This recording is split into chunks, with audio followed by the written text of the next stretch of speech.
before we blast off, say hi in the comments. It may seem small, but it helps the algorithm beam this out to more sci-fi fans. And I seriously love seeing who's part of the crew. Commander Jack Wilson wasn't supposed to be the last hope of humanity. His personnel file described him as adequately competent and possessing a remarkable talent for surviving situations where better officers had perished. These weren't exactly the qualifications you'd look for in the person standing between Earth and total annihilation. But here we were. "So you're telling me," Jack said, staring at the holographic display of the Arxian battle fleet, "that these guys have conquered 17 species across 3 galactic arms, have technology that's roughly 2 centuries beyond ours, and yet somehow we're still in this fight. How the hell is that possible?" Admiral Park winced as she adjusted her uniform. The burns on her left side was still healing, a souvenir from the Battle of Proxima Centauri, where Earth's primary fleet had been reduced to space debris in under 6 hours. "It's possible, Commander Wilson, because the Arxians have never encountered humans before, and humans, as it turns out, are batshit insane in ways that make absolutely no sense to them." Jack raised an eyebrow. "I'm going to need more than we're crazy as our strategic advantage, Admiral." "Crazy is exactly our advantage," Park said, enlarging the display to show the current deployments. "The Arxians have a perfectly logical approach to warfare. They developed interstellar travel 300 years before we did. Their ships are faster, their weapons more powerful, and their shields more resilient. By any reasonable metric, we should have surrendered after their first attack. But we didn't." "No, we didn't. And that's the first thing that confused them." Jack leaned forward, finally interested. Humanity had been fighting the Arxians for 11 months now. 11 months of desperate battles, improvised weaponry, and a casualty count that made Earth's bloodiest wars look like playground scuffles. Yet somehow, Earth's forces were still in the game. "The Arxians evolved as hive-minded colony organisms," Park continued. "Their entire civilization is built around predictability and optimization. When they encounter a new species, they analyze their capabilities, demonstrate overwhelming force, and the species surrenders. It's the only logical response." "Unless you're human," Jack said, beginning to understand. "Exactly. When they destroyed our lunar colony as a show of force, they expected immediate capitulation. Instead, we strapped fusion bombs to our slowest freighters and rammed them into their command ships. It was wasteful, illogical, and killed more of us than them. But it worked." Jack remembered that day, Operation Last Hurrah, they'd called it. 12 freighters, each with a skeleton crew of volunteers who knew they weren't coming back. The Arxians had been so bewildered by the tactic that 3 of their dreadnoughts were destroyed before they adjusted their defense patterns. "Humans adapt," Park said, tapping a series of reports on her tablet. "The Arxians' previous conquests followed a predictable pattern of resistance, conventional warfare using their best technology until they were inevitably overwhelmed by superior Arxian firepower and surrendered. We didn't do that." "We couldn't do that," Jack pointed out. "We tried conventional warfare at Proxima and got our asses handed to us, yes. But then what did we do?" Jack smiled. "We got creative. More than creative. We got human." Park brought up footage from the Battle of Europa. Earth vessels clearly outmatched, deliberately venting reactor plasma to create clouds of superheated gas that confused Arxian sensors. Marine boarding parties using handheld mining lasers reconfigured to emit on frequencies that the Arxian shielding couldn't block. Combat drones programmed with such erratic flight patterns that Arxian targeting systems designed for logical prediction algorithms simply couldn't track them. "Our technology is inferior," Park admitted, "but our ingenuity is unparalleled. Humans have been fighting each other since we figured out how to pick up rocks. We've spent millennia developing new and inventive ways to kill each other. The Arxians have been the dominant species in their sphere of influence for so long that they've forgotten how to innovate in combat." Jack nodded, remembering his history classes. "Earth never had a united government until 40 years ago. We spent our entire history as competing nations, competing corporations, competing everything," Park agreed. "And that competition bred innovation at a pace the Arxians can't comprehend. Did you know that in the last 11 months, we've developed more new weapons technology than in the previous 20 years combined? Necessity is the mother of invention, and existential threats tend to focus the mind wonderfully."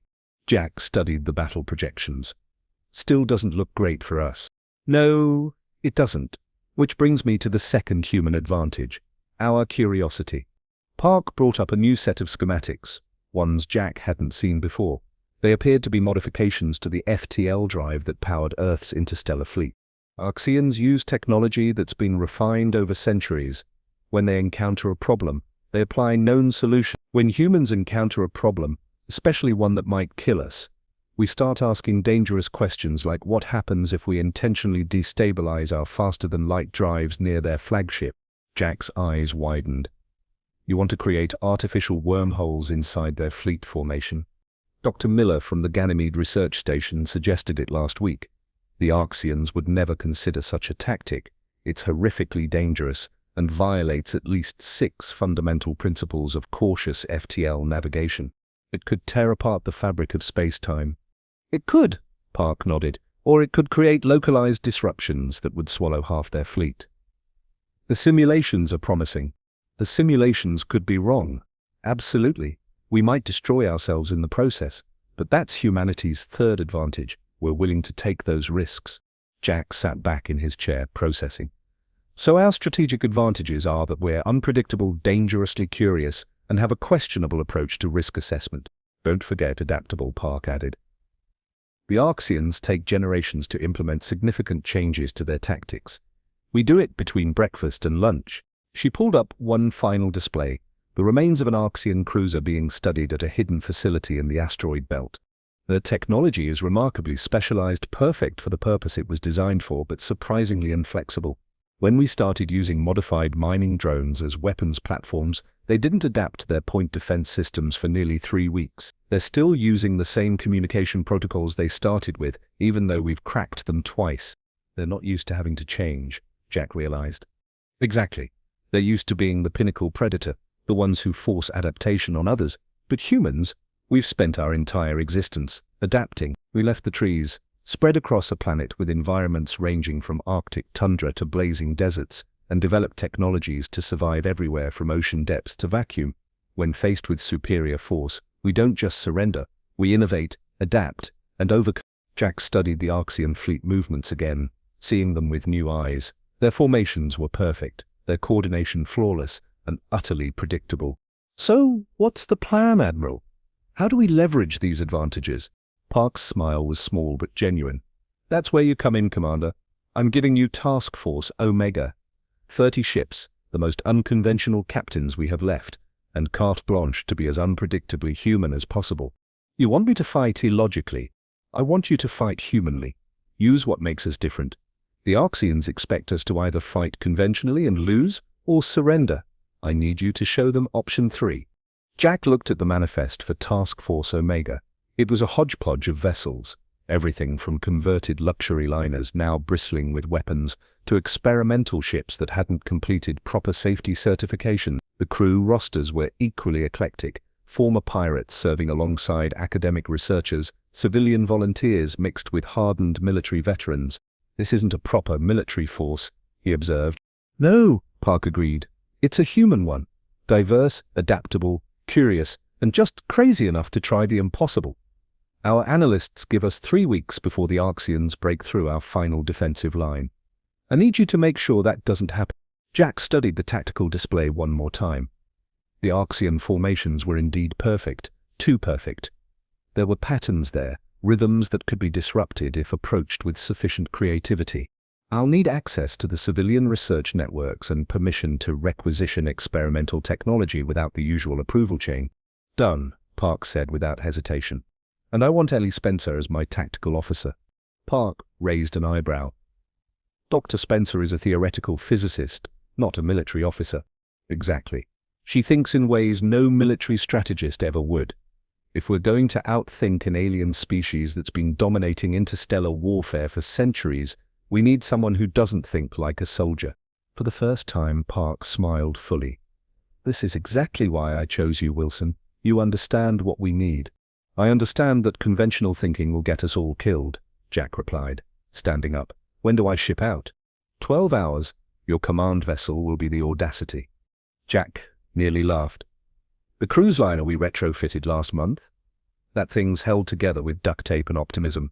It's also got the most powerful sensor array in the fleet, courtesy of what used to be its entertainment system, and enough power generation to run a small city, thanks to its luxury accommodations.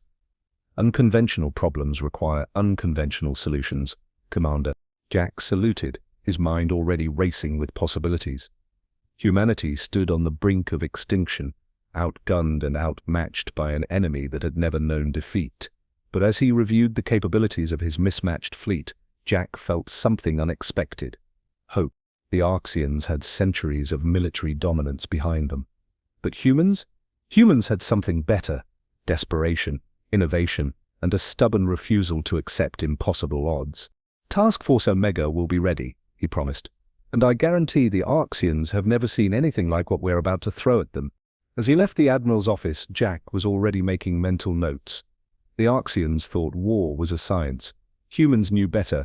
War was chaos, creativity, and courage, and in those arenas, humanity had no equal in the galaxy. I need to understand what makes us different, Jack said, pacing the command deck of the Audacity. The former cruise liner's bridge still retained hints of its civilian past. Ergonomic chairs, ambient lighting designed to soothe rather than alert, and panoramic view screens originally meant for passengers to admire stellar vistas. Now those same screens displayed tactical overlays and enemy movements. Dr. Ellie Spencer looked up from her console. As a theoretical physicist with no military background whatsoever, she approached problems from angles that made seasoned officers uncomfortable. This was precisely why Jack had insisted on having her as his tactical officer. It's not just one thing that makes us different, she said, manipulating a holographic display. It's centuries of evolutionary and cultural development in a competitive environment. The Arxians evolved as a hive species where the collective good was the only good. Humans evolved as individualists who learned to cooperate. And that matters because it shapes how we fight. Ellie pulled up footage from the Battle of Titan, where a small human squadron had managed to escape an Arxian trap through a series of maneuvers so erratic they appeared insane until you realized they were covering each other's retreats in a sequence no Arxian commander would ever consider. Humans understand deception at a fundamental level, she continued. From the moment human children learn to play hide and seek, they're developing an intuitive grasp of how to mislead others. The Arxians simply don't have that cultural foundation. They understand force, efficiency, and overwhelming numerical advantage. But stealth, misdirection, these are deeply human concepts. Jack nodded, remembering his childhood games of capture the flag and poker nights at the academy. Bluffing was second nature to humans. To the Arxians, it was practically incomprehensible. So what are you suggesting? Ellie's smile was sharp. I'm suggesting we stop trying to outgun them and start outthinking them. The most powerful weapon isn't a particle cannon or a nova bomb, it's the human mind.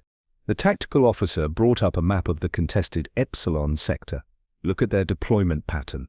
Perfect concentric circles of defense, optimized for maximum coverage with minimum resource expenditure. It's mathematically elegant and predictable, Jack finished, seeing where she was going. If we know exactly where their ships will be, we can be somewhere else entirely, Ellie confirmed. The Arxians expect frontal assaults because that's how logical species fight. You bring your strength against their weakness. But humans, we love the side door, the back entrance, the unexpected angle. Jack turned to his communications officer. Get me a channel to all Task Force Omega ships. It's time we showed the Arxians how humans wage war. The Audacity's hangar bay had been converted from a swimming pool and recreation area into a makeshift combat operations center. 30 ship captains, some in crisp military uniforms, others in civilian clothes or corporate security gear, gathered around a three-dimensional tactical display. Ladies and gentlemen, Jack began, conventional warfare against the Arxians has failed. Superior firepower, superior numbers, superior technology, they have all of these, but they lack something fundamental that every human in this room possesses, an understanding of deception. He gestured to the display, where the overwhelming Arxian forces were shown in red. Task Force Omega's meager fleet in blue. The Arxians expect us to defend Earth by positioning our forces in a defensive perimeter. They expect us to concentrate our firepower where their approach vectors are most likely. They expect us to behave like every other species they've conquered, logically, predictably, and ultimately futilely. Jack smiled. We're not going to do any of that. He outlined the plan that he and Ellie had developed. Task Force Omega would split into 5 uneven groups. 4 would conduct what appeared to be desperate, uncoordinated attacks against Arxian supply lines, seemingly the actions of a fractured command structure making poor strategic choices. The 5th and largest group would remain hidden in the asteroid belt, using the natural interference to mask their presence. The Arxians will see what they expect to see, a disorganized human resistance making emotional, irrational decisions. They'll commit resources to counter these threats while maintaining their primary advance toward Earth. And that's when we spring the real trap. Captain Marcus Turner of the converted mining vessel, Persistent, raised his hand. With all due respect, Commander, this sounds like a strategy born of desperation. We're sacrificing 4 battle groups as a distraction. No, Jack corrected. We're showing the Arxians exactly what they expect to see. Humans behaving irrationally while setting up a strategic masterpiece. The 4 attack groups aren't suicide missions. They're precision surgical strikes designed to look chaotic, while actually targeting very specific vulnerabilities in the Arxian supply chain. He zoomed in on the Arxian fleet's logistics vessels. These ships carry the quantum-stabilized antimatter that powers their main weapons. They're well protected, but our analysis of previous engagements shows their defenses are optimized against conventional attacks, not the kind of unorthodox tactics we're planning. Dr. Spencer stepped forward. Was identified a resonance vulnerability in their containment fields. A precisely calibrated electromagnetic pulse won't destroy them outright, but it will force their safety protocols to jettison and neutralize their antimatter reserves. We don't need to destroy their warships, Jack explained. We just need to leave them without anti-Nimon. Meanwhile, our hidden 5th group will be in position to strike at their command and control ships once they're committed to dealing with our irrational attacks. The room fell silent as the captains processed the audacity of the plan. It wasn't a head-on collision with superior forces, it was a strategic ballet that leveraged human unpredictability and the Arxians' own expectations against them. This isn't just about firepower, Jack concluded. This is about the strategic brilliance that humans have developed over millennia of warfare against ourselves. The Arxians are masters of brute force efficiency. We're masters of the unexpected, the creative and the deceptive, and in this case, that makes all the difference. 3 days later, Jack watched as the plan unfolded. The 4 attack groups had launched their seemingly disorganized assaults, drawing precisely the response they had anticipated from the Arxian fleet. The alien commanders, true to form, had divided their forces to deal with these irritable threats while maintaining their primary advance toward Earth. Status of Group 5? Jack asked, his voice tense. Still undetected, his sensor officer reported. The Arxians have devoted significant resources to countering Groups 1 through 4. Their command ships are proceeding with minimal escort, exactly as we predicted. Ellie Spencer studied the tactical display with the intense focus of someone watching a complex equation solve itself. The beauty of this strategy is that it plays directly into Arxian psychology. They see our attacks as emotional, disorganized reactions of a species facing extinction. They can't conceive that there's method in our madness. Jack nodded. Humans understand that sometimes the appearance of weakness is your greatest strength. It's a lesson we've learned through countless conflicts. On the main view screen, they watched as the first reports came in from the attack groups. The Arxian supply ships were jettisoning their antimatter reserves exactly as predicted, leaving the most powerful warships in the galaxy effectively toothless. Group 5, you are clear to commence Operation Trojan, Jack transmitted. From their hiding place in the asteroid belt, the largest segment of Task Force Omega emerged, accelerating directly toward the now vulnerable Arxian command ships. The human vessels were a motley collection converted civilian transports alongside military corvettes, research vessels reconfigured as electronic warfare platforms, and even a few ships of unknown origin that had appeared mysteriously in Earth's hour of need, crewed by humans whose backgrounds no one had bothered to question too closely. What they lacked, in uniformity, they made up for in creativity. Each ship approached the engagement differently, using tactics that no military academy would ever teach, but that worked precisely because they were unexpected. The Persistent, formerly a mining vessel, deployed a cloud of molecularly engineered particles that adhered to Arxian sensor arrays, creating false readings that made their ships fire at shadows. The Intrepid, once a luxury yacht, used its powerful entertainment transmitters to broadcast a signal that interfered with Arxian neural networks, and the Audacity itself, leading from the front, executed a series of maneuvers that no cruise liner was ever designed to perform, its retrofitted weapons targeting the precise vulnerabilities that human analysts had identified through careful study of previous encounters. "The Arxians are attempting to regroup," the sensor officer reported, "but their formations are breaking down. They're transmitting contradictory orders." Ellie grinned. "That's because their hive mind command structure requires absolute clarity. When faced with situations outside their experience, their consensus building breaks down.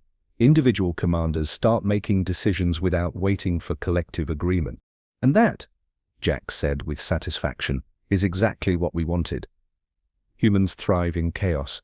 The Arxians fall apart. Within hours, the seemingly invincible Arxian fleet was in disarray. Not destroyed. Task Force Omega lacked the firepower for that, but disorganized, confused, and for the first time since the war began, retreating.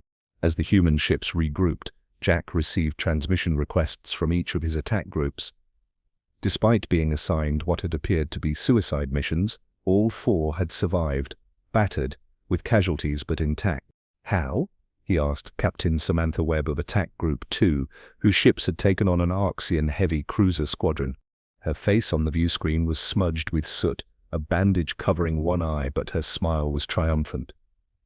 "When we realized we couldn't win conventionally, we adapted. Used the moon's gravity well to slingshot our smallest ships into positions the Arxians didn't anticipate. When they adjusted, we adjusted faster. Human resilience, Commander. We bounced back." That resilience was the third pillar of human warfare, Jack realized. Not just deception and strategic brilliance, but the ability to absorb devastating blows and keep fighting. Throughout human history, cities had been razed, armies defeated, nations conquered, and yet humans had always returned, learned, adapted, and ultimately prevailed. The Arxians had never experienced true existential threat before encountering humanity. They had never developed the resilience that came from facing extinction and refusing to accept it. As the battered but victorious Task Force Omega regrouped, Jack opened a channel to Admiral Park back on Earth. "The Arxians are in retreat, Admiral. Task Force Omega has bought us time." Park's expression was cautiously optimistic. "Bought us time for what, Commander?" Jack looked at Ellie, who nodded in confirmation. "Time to implement Dr. Spencer's full strategic plan. What we just witnessed was only Phase 1. The real counteroffensive begins now, because that was the final truth about human warfare. It wasn't just about surviving today's battle. It was about learning, adapting, and returning stronger tomorrow. And in that arena, humans had no equal in the galaxy." The celebration aboard the Audacity was subdued, but genuine. Task Force Omega had achieved what conventional military wisdom deemed impossible. They had forced the technologically superior Arxian fleet into retreat. But everyone knew this was merely a respite, not a final victory. In the ship's converted conference room, formerly the cruise liner's 5-star restaurant, Jack had assembled his most unconventional team yet, a mixture of military strategists, civilian scientists, and representatives from Earth's diverse cultures and disciplines. "Our victory today wasn't about technology or numbers," Jack began. "It was about something uniquely human, our ability to work together despite our differences, leveraging diverse perspectives to solve problems no single approach could address." Dr. Ellie Spencer nodded. "The Arxians operate with a hive mind, tremendous unity, but limited perspective. Humans are the opposite. We're individualists who've learned to collaborate while maintaining our unique viewpoints. That diversity of thought is our greatest weapon." Jack gestured to the assembled team. "Look around this room. We have military officers trained in Earth's various combat traditions, scientists from dozens of disciplines, cultural specialists, historians, and even artists. No other species would assemble such a disparate group to plan a military campaign." Miguel Dominguez, an anthropologist specializing in non-human cultures, leaned forward. "The Arxians evolved from colony organisms where genetic similarity was essential for survival. Their entire civilization is built on uniformity of thought and purpose, but humans, we evolved as small, adaptable groups, where diversity improved survival chances, different skills, different perspectives, different approaches, all contributing to the group's success. "And that's why we're going to win this war," Jack said. "Not because we're stronger or more advanced, but because we understand something the Arxians never will: the power of collaborative diversity." He brought up the tactical display, showing the current positions of Earth's forces and the regrouping Arxian fleet. "Our next phase requires something beyond military strategy. It requires understanding the psychology of our enemy and ourselves." Dr. Tricia Williams, a xenopsychologist who had been studying captured Arxian communication patterns, stood up. "The Arxians communicate partially through chemical signals, pheromones that convey emotional states along with their verbal language. They literally cannot conceive of deception in communication because, in their evolutionary history, lying to your own colony meant death for all." "Which means," Jack continued, "they have no defense against psychological warfare. They cannot imagine that a communication might be deliberately false or misleading." The plan that emerged over the next hours was unlike any military strategy in human history.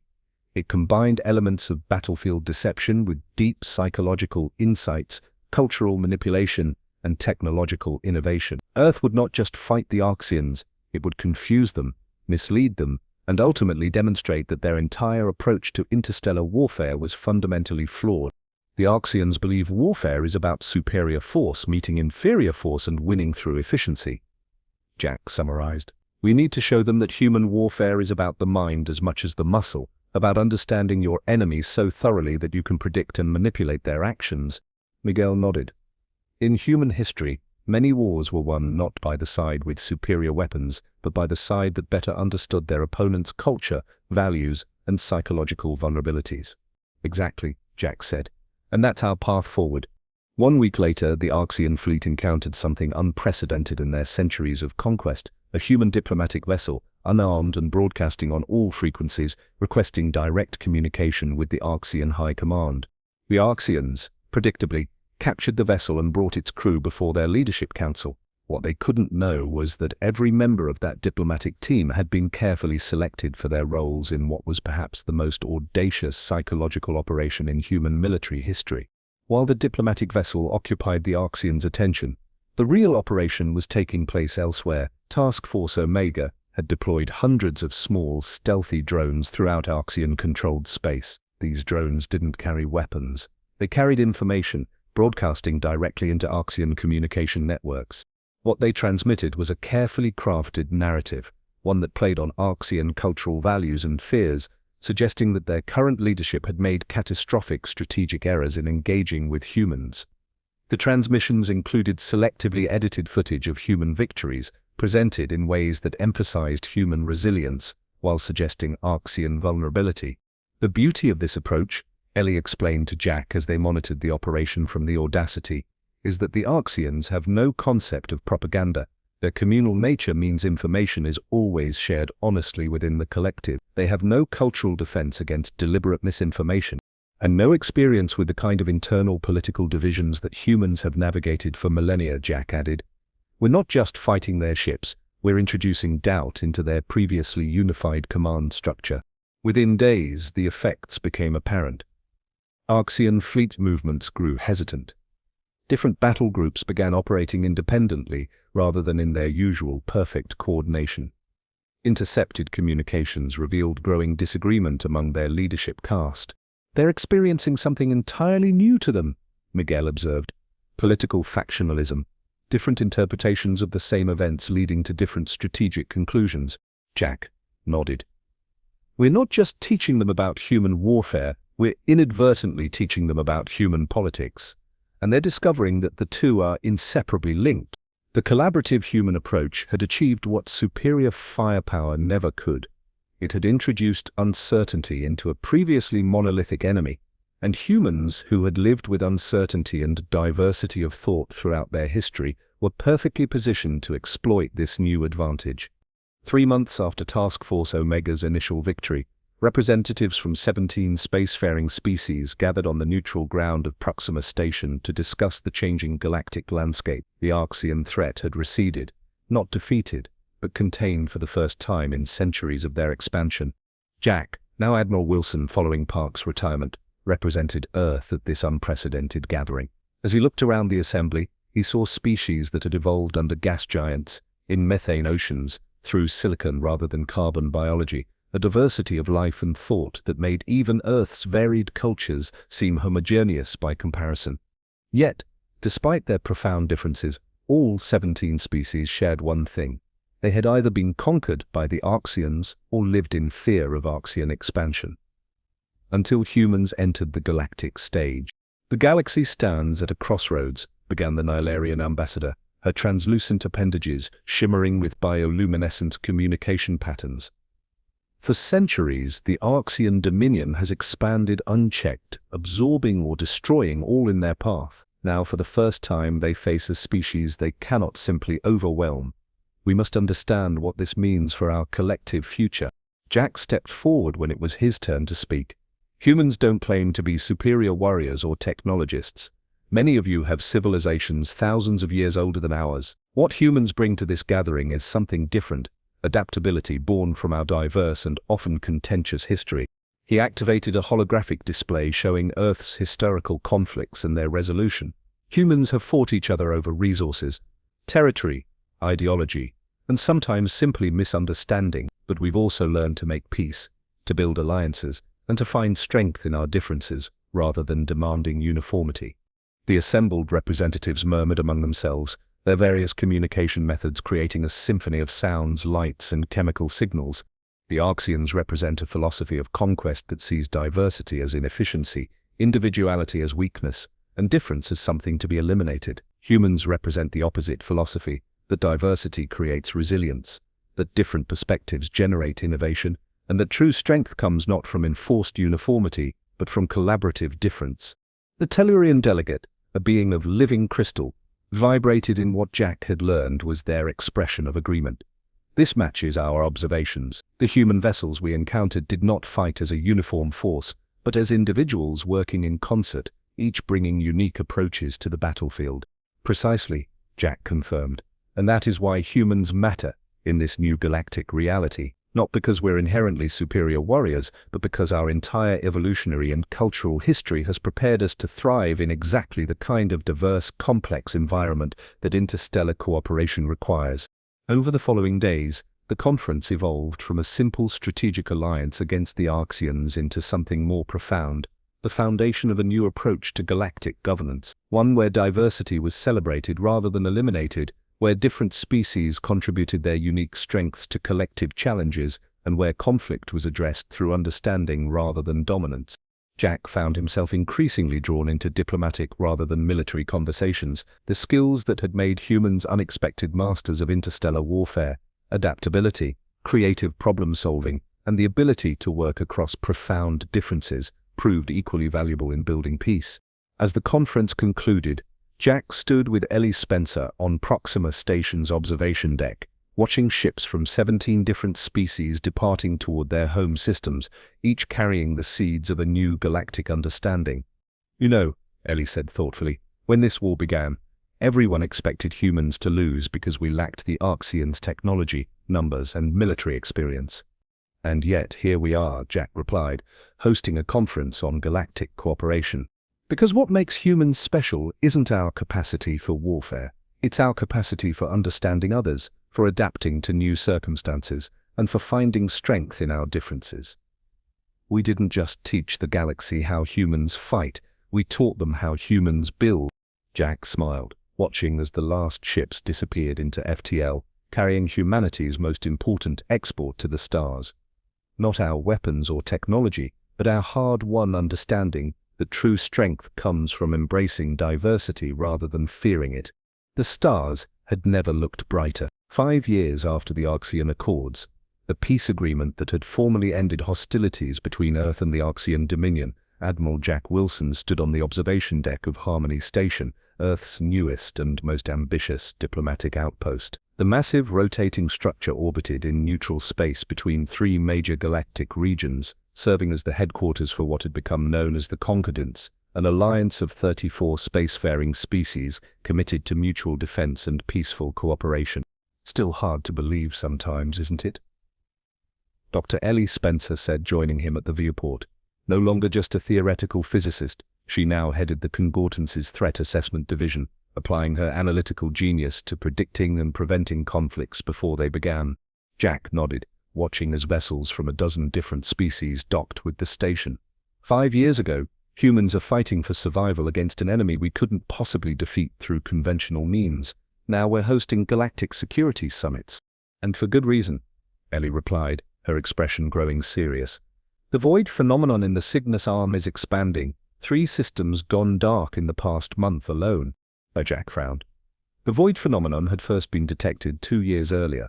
Regions of space where all communications simply ceased, where probe ships disappeared without trace, and where stars themselves seemed to dim in a pattern that defied conventional astrophysics. It was unlike anything any concordant species had encountered before. The Archeans are concerned, Jack noted.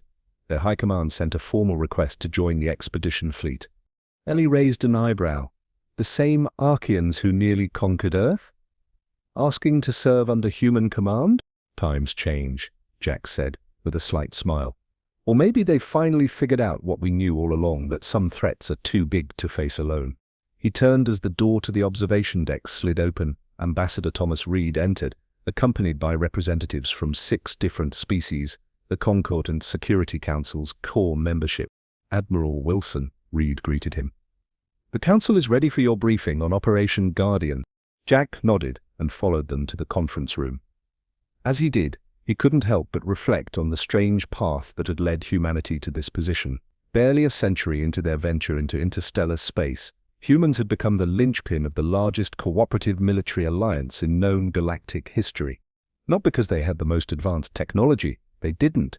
Not because they controlled the most territory or resources, they were actually one of the smaller powers in terms of colonial holdings, but because humans possessed something far more valuable in the face of existential threats like the void phenomenon, the ability to innovate, adapt, and lead diverse groups toward common goals.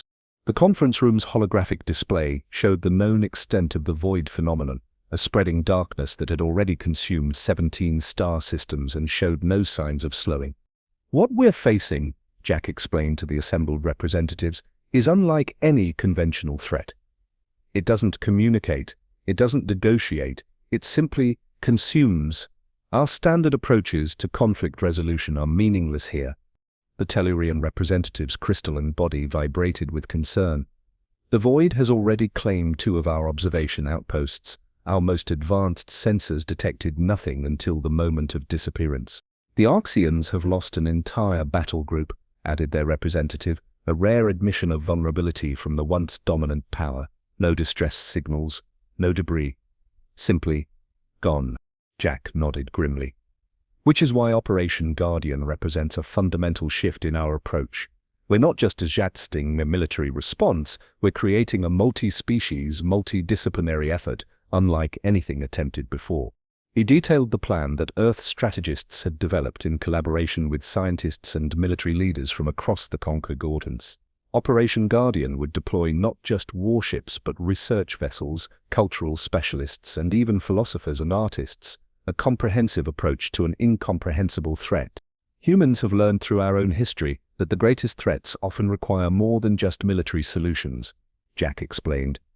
They require understanding, adaptation, and perspectives that may seem, at first, entirely irrelevant. The Nilarian ambassador's bioluminescent appendages pulsed with skepticism. You propose sending poets to fight this darkness? I propose, Jack corrected gently, sending everything we have, including poets, because we don't know what the void phenomenon is or how it operates.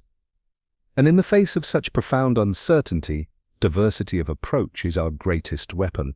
He reminded them of humanity's first encounter with the Archeans, how conventional military approaches had failed and victory had come only through unpredictable creative strategies that no military doctrine would have suggested.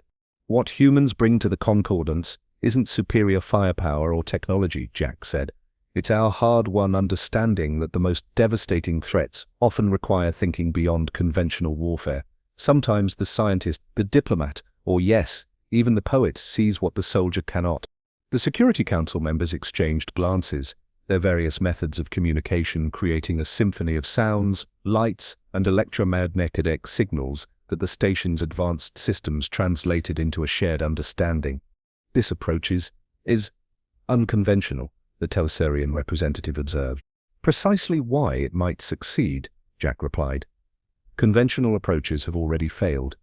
36 Arxian warships vanished without firing a single shot.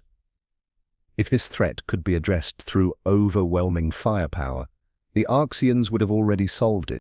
After hours of debate, the Security Council unanimously approved Operation Guardian. Humanity would lead the most diverse expeditionary force ever assembled, not because Earth commanded the most powerful military, but because humans uniquely understood how to coordinate diverse groups toward common goals. As the council members departed, Ambassador Reed remained behind with Jack. "You realize what this means," Reed said quietly. "The Concordance is entrusting the future of galactic security to human leadership." Jack nodded solemnly.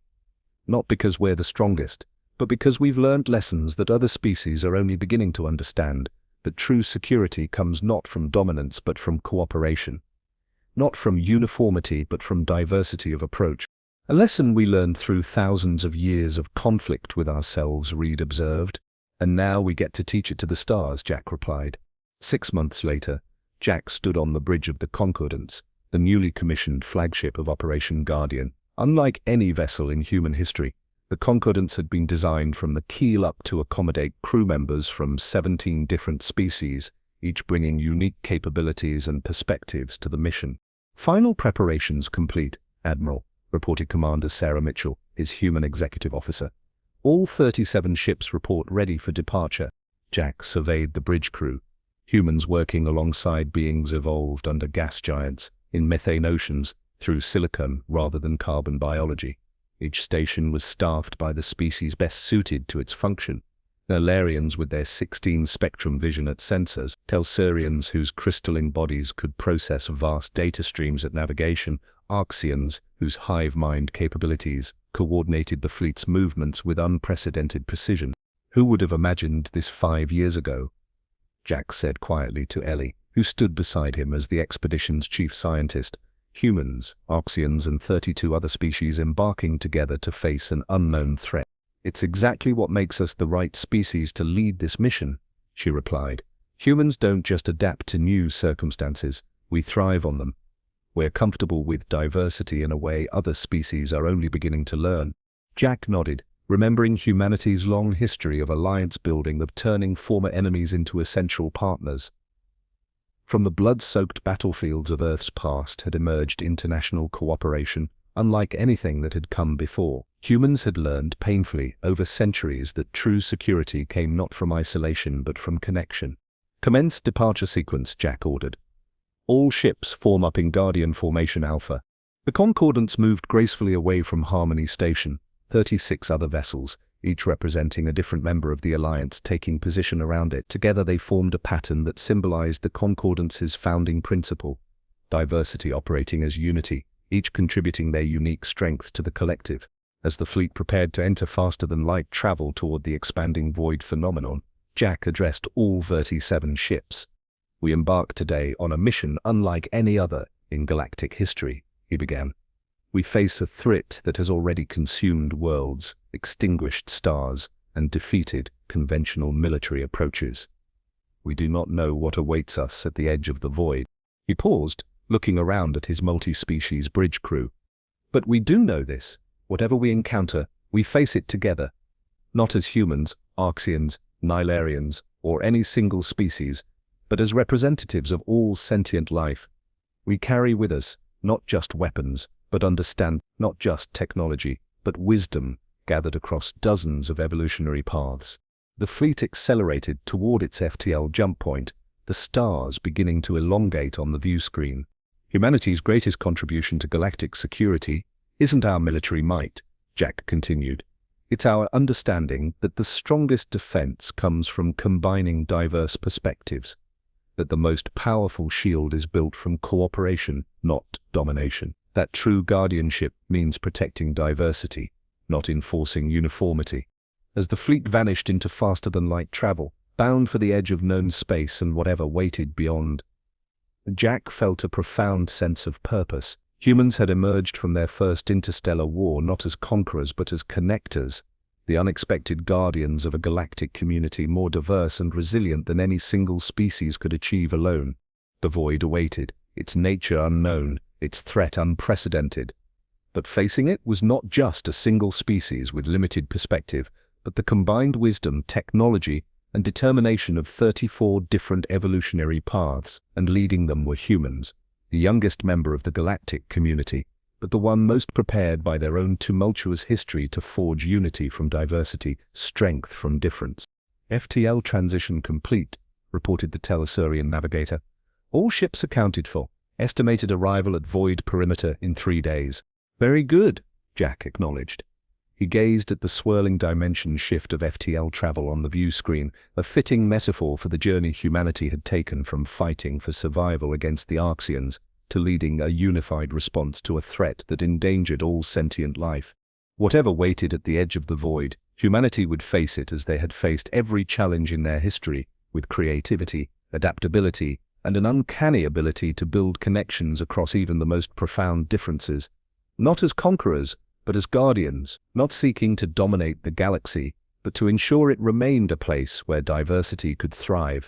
Because that, ultimately, was the lesson humans had learned through millennia of conflict and cooperation on their small blue world, that true strength came not from enforcing sameness, but from celebrating difference. Not from standing alone, but from standing together. The stars needed guardians, and humans, the unexpected masters of interstellar warfare, had found their true calling not in conquest but in protection, not in domination but in connection. The void awaited, and humanity, along with 33 other species whose differences had become their collective strength, moved forward to meet it, guardians of a future where diversity was not just protected but celebrated as the galaxy's greatest resource. Whatever darkness lurked at the edge of known space, it would face not just humanity's unexpected mastery of warfare, but their even more unexpected talent for forging light from the most unlikely combinations. The future of warfare wasn't about destruction, it was about protection, and humans, the galaxy's youngest spacefaring species, had somehow become its most vital guardians, not through superior force, but through superior understanding of what truly mattered, connection across difference, strength through diversity, and the courage to face the unknown together rather than apart. The void awaited, and humanity, along with the 33 species they had united, moved forward to meet it, not as conquerors but as guardians of all that made the galaxy worth defending.